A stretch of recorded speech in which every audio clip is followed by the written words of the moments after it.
चाहिँ एड्रेस गर्दै गरेको थियो भिडियो मैले। अनि त्यो क्राउडमा चाहिँ फारिसिजहरू पनि थियो। त्यही गरेको मैले। 13 पद 14 हो।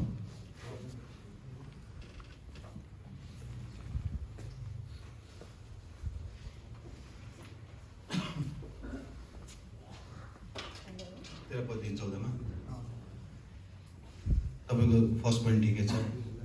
अनि 13 पददेखि 14 पदसम्म चाहिँ त्यो अलिकति लास्ट पोइन्ट चाहिँ अलिकति प्रब्लम भयो। ल हुन्छ। अब्जर्भेसन भन्दाखेरि चाहिँ यहाँ दुईजना मान्छे छ अनि एकजना फरिसी छ अनि कर उठाउने, सरी दुईजना मान्छे, एउटा फरिसी एउटा कर उठाउने छ।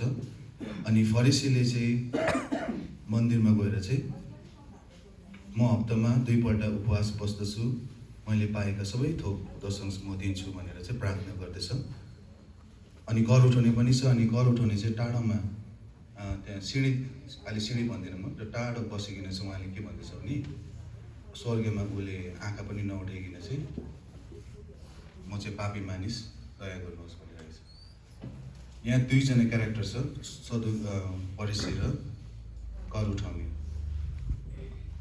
यो चाहिँ अब्जर्भेसन भयो।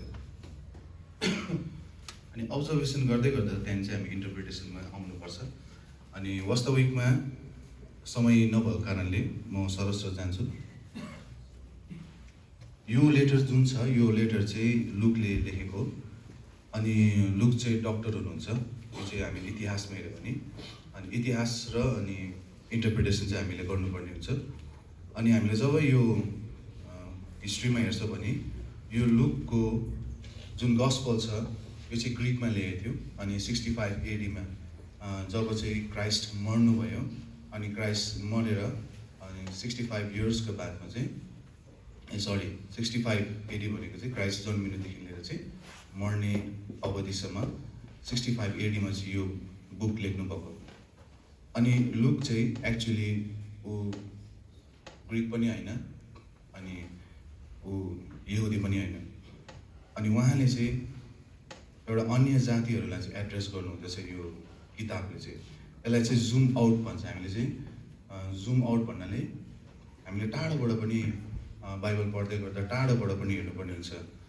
अनि जुम इन भनेको चाहिँ मैले अघि चाहिँ अब्जर्भेसन, इन्टरप्रिटेसन र एप्लिकेसनमा हामीले जानुपर्ने हुन्छ। बुझ्नुहुँदैछ नि? यो चाहिँ रुल्स हो। अनि यहाँ चाहिँ दुईजना मान्छे छ अनि प्रार्थना गर्नु गइरहेको छ। अनि त्यस समयमा चाहिँ सोलोमनको मन्दिर चाहिँ त्यहाँ सिँढी थियो। अनि सिँढीदेखि चाहिँ अनि माथि चढ्नु पर्थ्यो। अनि त्यहाँ चाहिँ एकजना फरिसी उभिरहेको छ। अनि फरिसी चाहिँ कहिले पनि नराम्रो चाहिँ थिएन, फरिसी, सदुसीज अनि स्क्राइब्सहरू चाहिँ। किनभने 400 साल जब परमेश्वर बोल्नु भएन, उनीहरूले नै इजरायलीहरूलाई चाहिँ, यहुदीहरूलाई चाहिँ धर्मशास्त्रहरू पढाउनु हुन्थ्यो। अनि उनीहरू यताउता नजाओस्, नअल्मलियोस् भनिकन चाहिँ उनीहरूले सब्बातको दिनमा उनीहरूले चाहिँ मन्दिरमा आइकन त्यो कामहरू गर्नु थाल्थ्यो।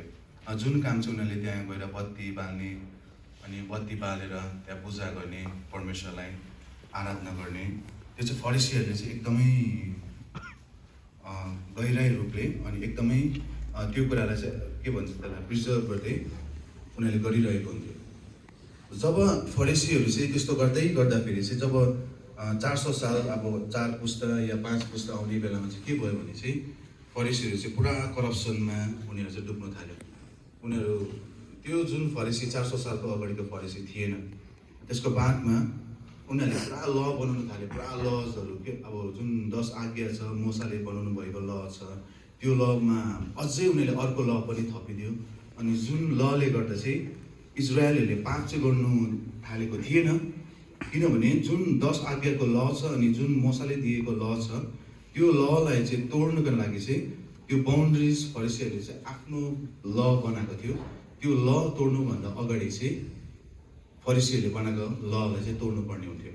अनि त्यही कारण चाहिँ यहुदीहरू चाहिँ बाँचिरहेको थियो।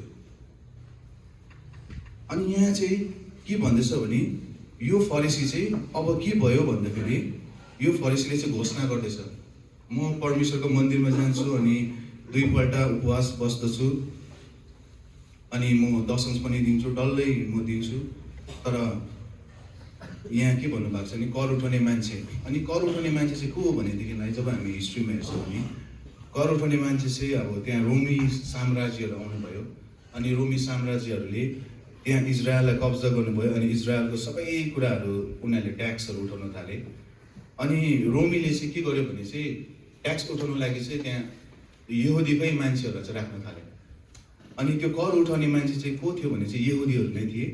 अनि जब तिनीहरूले कर उठाउँथे तिनीहरू चाहिँ सबैभन्दा पापी थियो, किनभने उनीहरूले आफ्नै मान्छे आफ्नै जातिबाट चाहिँ उनीहरूले कर उठाउने गर्दथे। अनि त्यही कारणले यहाँ यीशु ख्रीष्टले चाहिँ दुईवटा कुराहरू देखाउनु हुँदैछ। अनि एउटा मान्छे चाहिँ सबै कुरा गर्दैछ, उसले धुप बाल्दैछ, बत्ती बाल्दैछ, मन्दिरमा गएर चिच्चाइ कराइरहेको छ।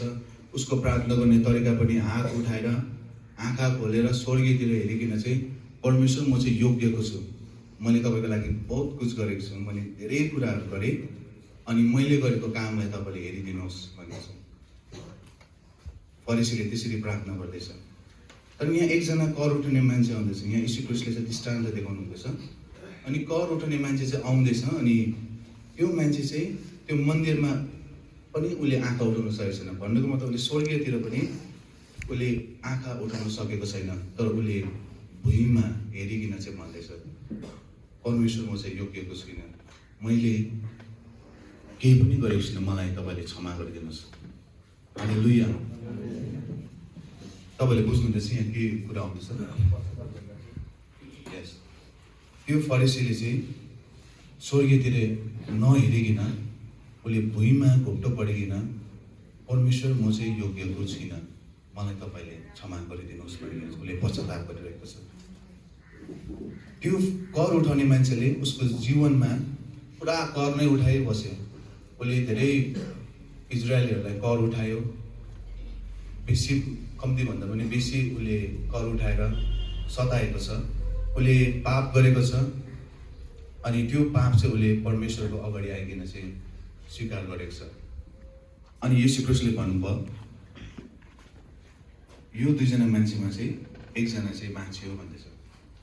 अनि को मान्छे बाँच्यो भन्दाखेरि चाहिँ त्यो कर उठाउने मान्छे बाँच्यो, अर्को चाहिँ बाँचेन। उसले जिन्दगीभर उसको जीवनभरै त्यो फरिसीले त्यही काम गरिबस्यो। ऊ चर्च गयो, फास्टिङ बस्यो, बाइबल पढ्यो, उसले त्यही काम गरिबस्यो। तर उसको हृदय भने चाहिँ पुरा करप्सनले भरिरहेको थियो। उसको हृदय चाहिँ एकदमै परमेश्वरदेखि चाहिँ टाढा थियो। उसले गरेको आफ्नो गरेको कामलाई चाहिँ परमेश्वरले चाहिँ केही दियोस् भनिकन चाहिँ उसले गरिरहेको थियो। आज हामी यो कुराबाट होसियार हुनुपर्छ जुन फरिसीहरूको हृदयमा थियो। यो फरिसी नमोरिन्जेल यही काम गर्यो। ऊ चर्च गयो, चर्च भन्नाले त्यतिखेर सभाघरहरू हुन्थ्यो, अनि त्यहाँ गयो, मन्दिर गयो। अहिलेको टाइममा हेऱ्यो भने हामी चर्च गयो, चिच्चायो, करायो, तर उसको हृदय चाहिँ उसको त्यस्तै थियो। उसले देख्दाखेरि मात्रै बाहिर बोक्राको जस्तै थियो, तर भित्र गइसकेको थियो। हामी भित्रबाट चाहिँ सफा हुनुपर्छ, जुन ट्याक्स कलेक्टरको हृदय थियो। हालेलुया। हुन्छ, आज हामी प्रार्थना गर्नेछौँ इमानदारीता प्रकारले। अनि हामी यो पनि प्रार्थना गरौँ कि आज हामी यसरी पढिरहेको छौँ अनि परमेश्वरले यो कुराहरू जति पनि तपाईँले सिकिरहनु भएको छ अनि यो चाहिँ हृदयमा गाडिएको होस् अनि हृदयबाट नै परमेश्वरले चाहिँ हामीले पुकारा गरेको होस् भनिकन हामीले प्रार्थना गर्नुपर्ने हुन्छ। यो शक्ति हामी माग्नेछौँ परमेश्वरलाई, किनभने हामी मानिस छौँ अनि हामी जे पनि हुनसक्छ अनि हामी सबै कुरा भर पर्नु चाहिँ परमेश्वरमा हो। अनि यदि हामीले फरिसीहरू जस्तै आफ्नै कुरामा जिद्दी गरेर अड्यो भने चाहिँ हामी लड्नेछौँ। अनि त्यस समय यीशु ख्रीष्टले भन्नुहुँदैछ म तिमीहरूलाई चिन्दिनँ। आउनुहोस् हामी प्रार्थना गर्नेछौँ।